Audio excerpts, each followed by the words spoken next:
j'étais vraiment touché par vos prières tout à l'heure, ça m'a encouragé. J'entends les gens prier, et je sais que voilà, ils sont en contact avec Dieu et nous cherchons tous la bénédiction de Dieu pour les jours à venir. Nous avons tant besoin de sa main sur nous. J'aimerais ce matin donner 3 mots qui englobent des pensées pour nous encourager. Je dis nous parce que j'en ai besoin aussi. Le premier mot, c'est l'espérance. Vous savez que l'espoir, ça fait vivre. Et même dans le monde, ils reconnaissent cela, que quand on perd d'espoir, on perd le goût de vie. Beaucoup de gens se suicident quand ils n'ont plus d'espoir. Mais nous avons plus qu'un espoir, nous avons une espérance. Et nous allons voir une de ces choses, on est sûr de voir le Seigneur. L'espérance, c'est différent que l'espoir. L'espérance, c'est une certitude que ce qu'on souhaite, ce qu'on désire, va se produire, va se réaliser. Donc, l'espérance est basée sur la foi. Quand on a la foi, donc ça aide. Ça fait plus qu'aider. Ça produit l'espérance qu'on a dans le cœur, la foi. Oui, mais attention, quand on dit la foi, aujourd'hui c'est galvanisé, tout le monde en parle, j'ai la foi. Mais quand il dit j'ai la foi, la question que je me pose toujours, la foi en quoi? Quelquefois on a la foi en soi-même, qu'on est capable de le réaliser tout seul. Quelquefois on a la foi dans un saint quelconque.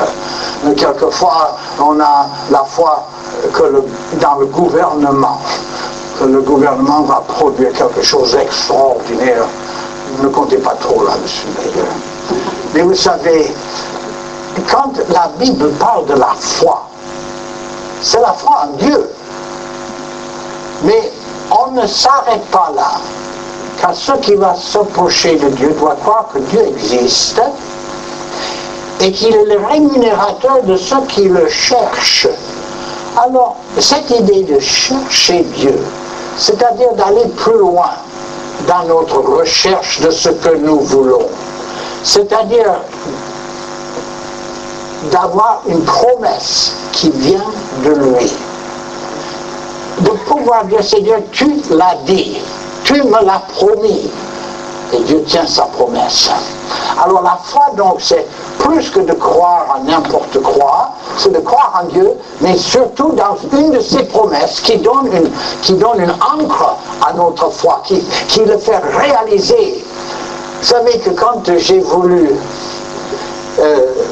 aller plus loin ici à Paris, j'ai dit, Seigneur, qu'est-ce que je dois faire? Et à ce moment, il m'a donné une promesse que nous aurions en local une église à nous. Ça se trouvait en psaume, j'aimerais vous le donner, c'est bon cette promesse-là. C'est en 119, il y en avait 2 même. Écoutez-les, en 38, accomplis envers ton serviteur ta promesse. C'est pour ceux qui te craignent. Et en 49, nous disons, souviens-toi de ta promesse à ton serviteur, puisque tu m'as donné l'espérance. Vous savez, ces versets-là, je ne les ai pas cités 1 ou 2 fois, mais 1 ou 2 fois chaque jour. Je n'ai jamais prié sans citer ces versets. Je dis, Seigneur, tu me l'as dit. J'ai confiance dans ta promesse. Et j'ai continué à prier jusqu'à ce qu'un jour, on est arrivé devant ce local et le Seigneur m'a dit, c'est ici. Alors à ce moment, je l'ai remercié et voilà, le produit, c'est la réalisation de cette promesse, Dieu est là. Mais c'était l'autre jour, en réfléchissant à ce qui est devant nous, car nous avons un local, mais il n'est pas plein. Il reste des chaises vides, beaucoup de chaises vides encore. Et comment les remplir? Comment être sûr? C'est une chose d'obtenir à quelque chose de matériel. une voiture, une maison, quelque chose. C'est une autre chose quand il s'agit des âmes. Alors je dis, Seigneur, j'ai besoin maintenant d'une autre promesse. J'ai besoin d'une promesse qu'il y aura des âmes sauvées également. Figurez-vous, c'était le lendemain même. J'ai un petit livre que je lis chaque matin, c'est rempli des versets pour la journée. C'est une liste de versets que des gens ont mis ensemble et chaque jour je l'ouvre et je lis. Alors écoutez, j'ouvre ça tous les jours. Et je trouve un réconfort chaque fois. Mais ça ne veut pas dire que chaque fois que je lis, c'est une promesse carrément pour moi que je peux baser tout là-dessus. Mais le lendemain, quand j'ai ouvert ce livre, et je lis les premiers versets, c'est comme si le verset a sauté de la page, comme si c'était en lettres de feu. Je l'ai lu, quand l'Éternel ferait des fenêtres au ciel, pareille chose arriverait-elle? Le Seigneur a dit, voilà le verset que tu cherchais. Alors tout de suite, je me suis accroché, quand l'Éternel ferait des fenêtres au ciel. Vous savez, il y a un autre verset qui dit, mettez-moi de la sorte à l'épreuve. Si je n'ouvre pas pour vous les fenêtres du ciel. Dans la traduction française, ça dit des écluses. Mais vous savez que le mot hébreu, dans les deux cas, c'est le même mot hébreu. Donc on peut le traduire fenêtre. Oh, écluse n'est pas mauvaise en soi, mais le mot est réellement fenêtre. L'Éternel ouvrirait les fenêtres. Ce verset a été donné par le prophète Élisée, quand la ville de Jérusalem était assiégée par les Syriens. Ils avaient tellement de faim, la famine était tellement forte qu'ils ont mangé leurs enfants. Alors à ce moment, le roi a dit qu'il allait tuer Élisée, parce que Élisée était le prophète de Dieu et c'était à cause de Dieu que tout cela est arrivé.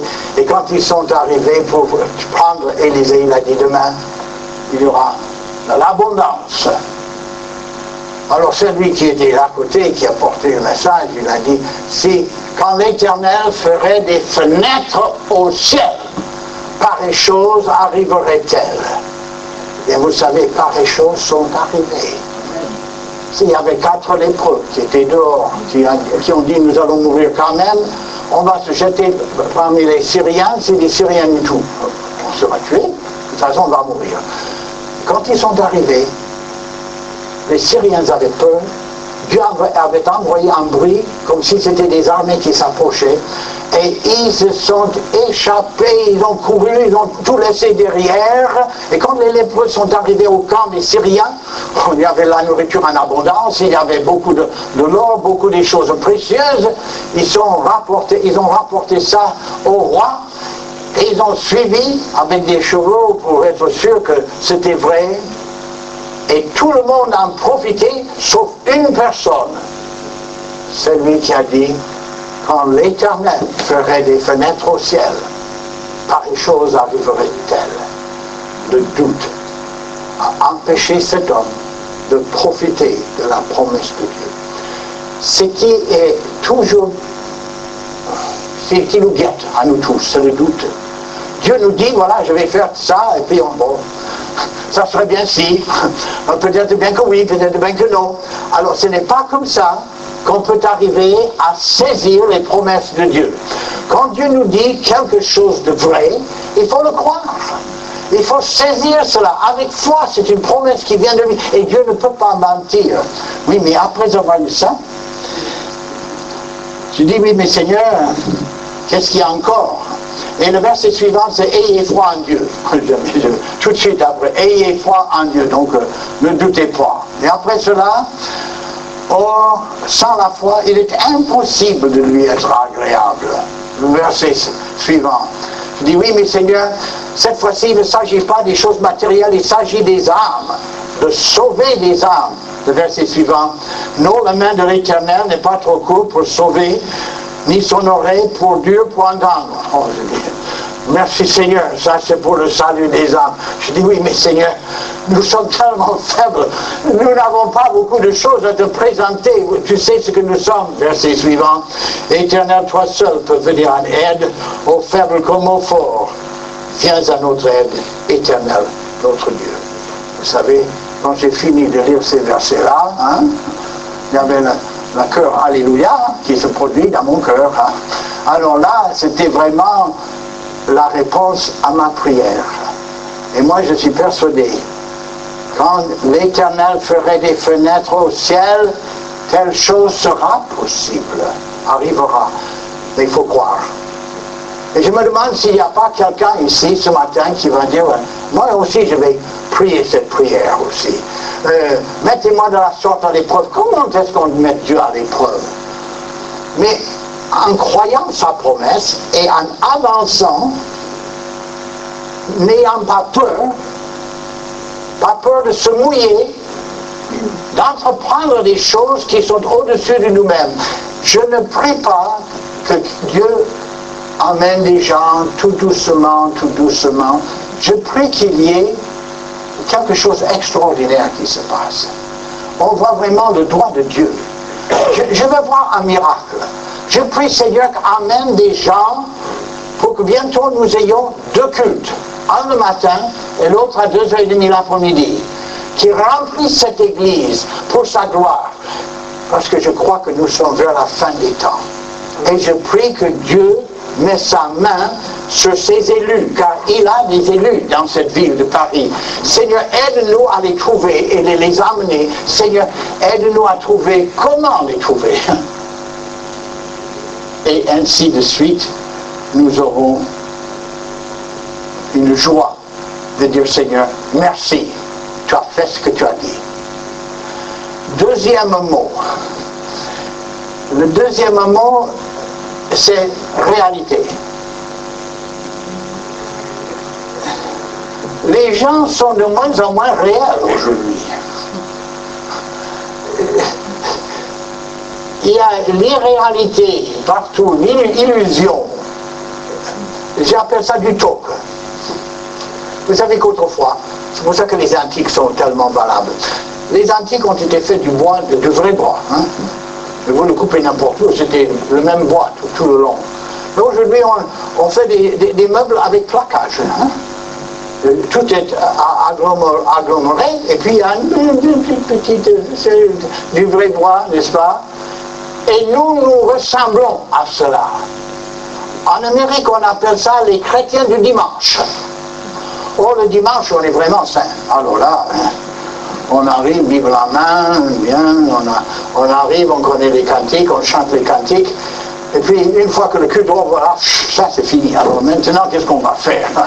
Alors, tout de suite, tout est oublié. Il y a une léthargie qui a pris l'Église de Christ. Tous les pasteurs reconnaissent la même maladie, les chrétiens s'endorment. Chacun s'occupe de lui-même, de sa maison, de ses bienfaits, et on n'est pas prêt à faire des sacrifices pour Dieu. Et c'est pour cela qu'on n'a pas des chrétiens réels, solides. Il y a un verset en Philippiens 1:10. Philippiens 1:10, peut-être ça serait bien si on le regarde en Philippiens 1:10.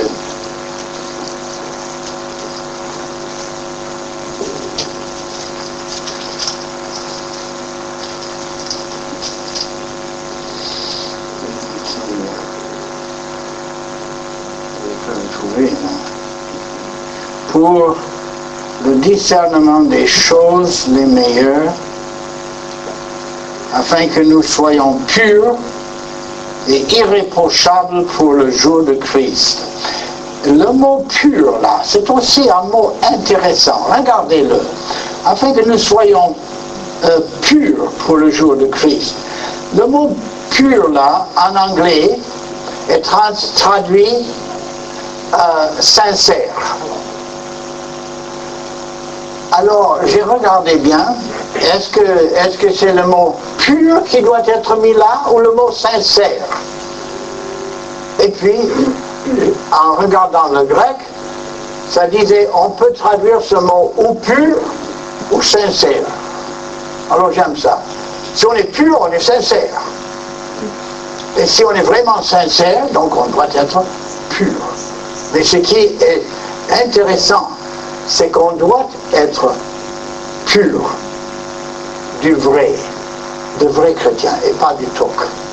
Quelque chose que ça se voit, que c'est vrai.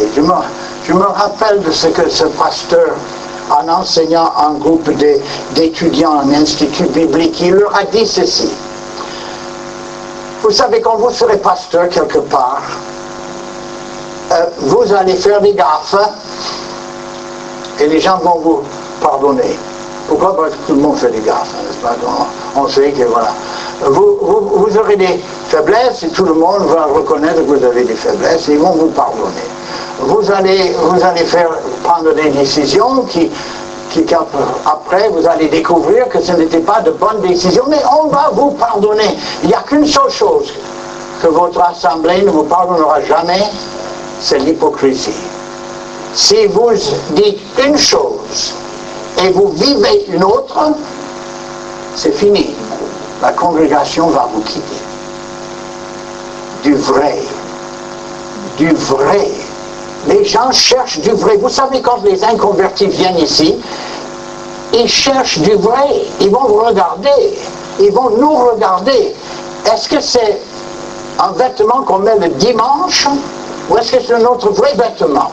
Est-ce que nous sommes de vrais chrétiens ou des imitations? Et ça, c'est très important. Vous savez, nous vivons dans un monde maintenant où tout est virtuel, dans des jeux, n'est-ce pas, télévision, tout cela. On vit tellement dans l'irréel que le réel disparaît petit à petit. Mais vous savez, quand les gens meurent sur les champs de bataille, quand les gens meurent là, et le sang est partout, c'est du réel, hein, c'est pas du toc, ça. C'est du vrai. Mais on le regarde et on pense, oui, là, il y a 200 tués ici et 200 tués là-bas. Mes chers amis, nous sommes dans une vie réelle. Et avec toute cette télévision et tout le reste, ils veulent nous inculquer que tout est irréel, et tout est virtuel, et rien n'est sérieux. Mes chers amis, il est temps que nous comprenions que les gens meurent pour du bon, qu'il y a de vrais enterrements, qu'il y a des choses qui se passent. Vous savez, je vois le monde aujourd'hui comme s'il y avait un grand navire qui coule, et puis il y a des gens qui sautent dans l'eau. Il y a des petits bateaux là, et ils rament pour chercher des naufragés dans l'eau, et puis tout d'un coup on dit, oh non, c'est trop tard ici. Ah là, il y a un autre là-bas, il a coulé. Et les gens coulent, mes chers amis, ils coulent pour le bon, hein. Et c'est pour l'éternité. J'ai lu un article l'autre jour, daté, il y a peut-être 20 ans, qu'il y a 200 000 personnes qui meurent chaque jour. Qu'est-ce que ça doit être aujourd'hui? Si c'est 200 000 il y a 20 ans, qu'est-ce que ça veut dire aujourd'hui? Je ne sais pas le chiffre. De gens qui meurent réellement chaque jour. Et nous sommes ici devant un monde réel, avec des gens réels, qui n'attendent que de voir quelque chose de vrai et quelqu'un qui leur parle à cœur. Et ça, c'est notre travail. Le dernier mot que j'aimerais vous laisser, ou la dernière pensée, ça se trouve en Proverbe. Proverbe 29, un verset que vous connaissez bien.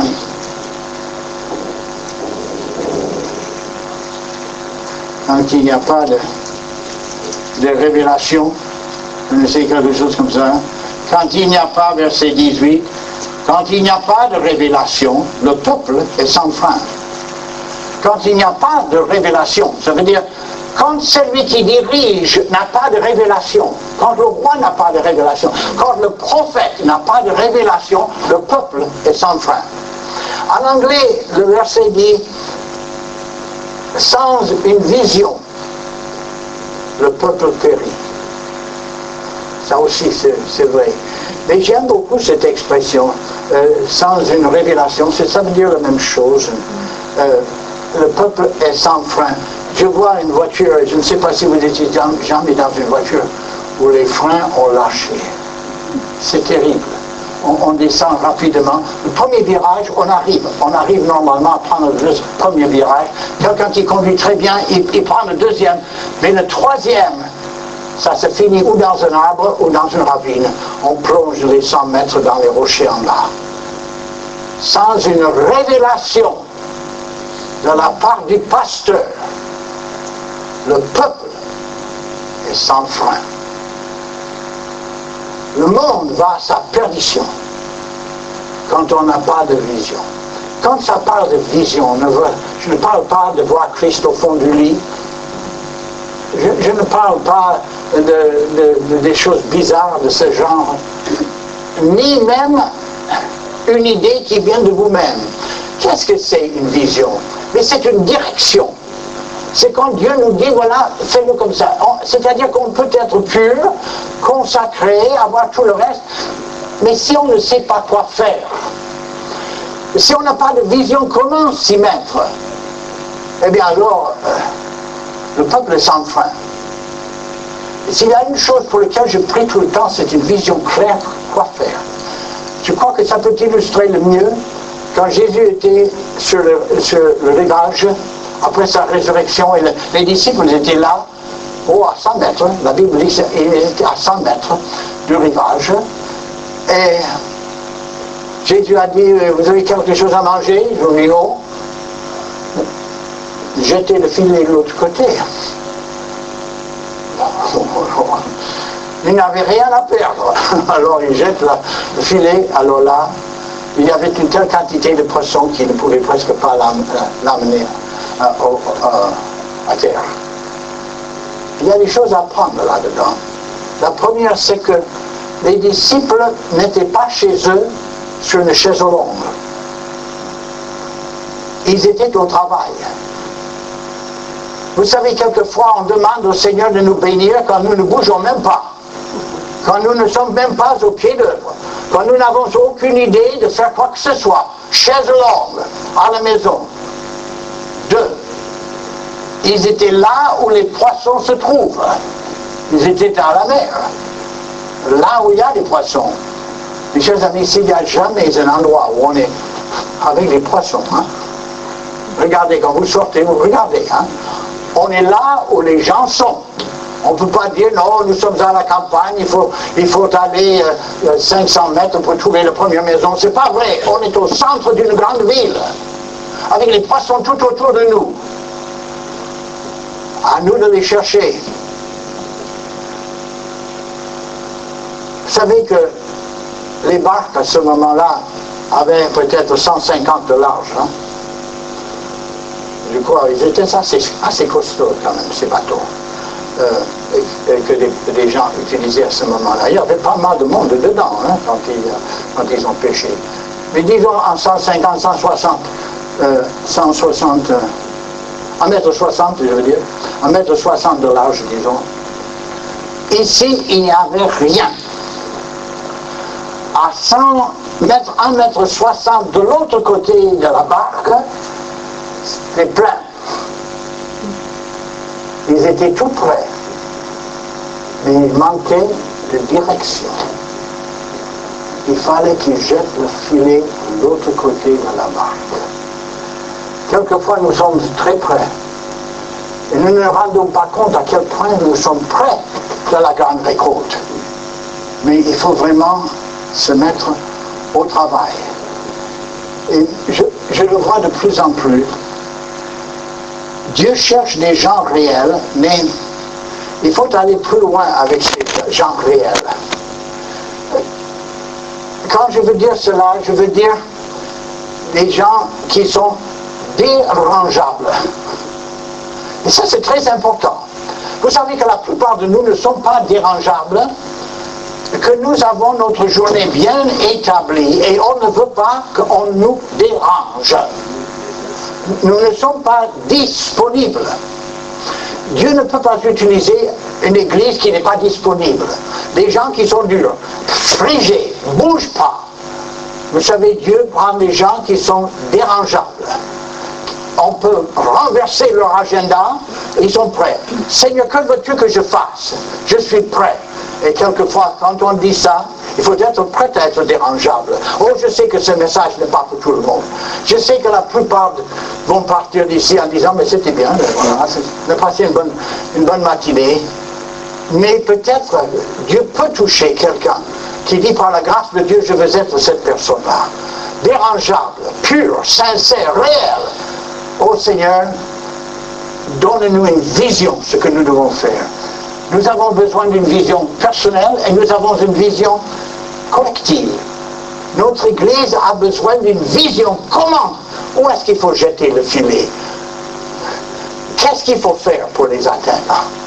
On ne peut pas dresser une tente ici devant. Mais on a notre Église. Mais il faut leur dire cela.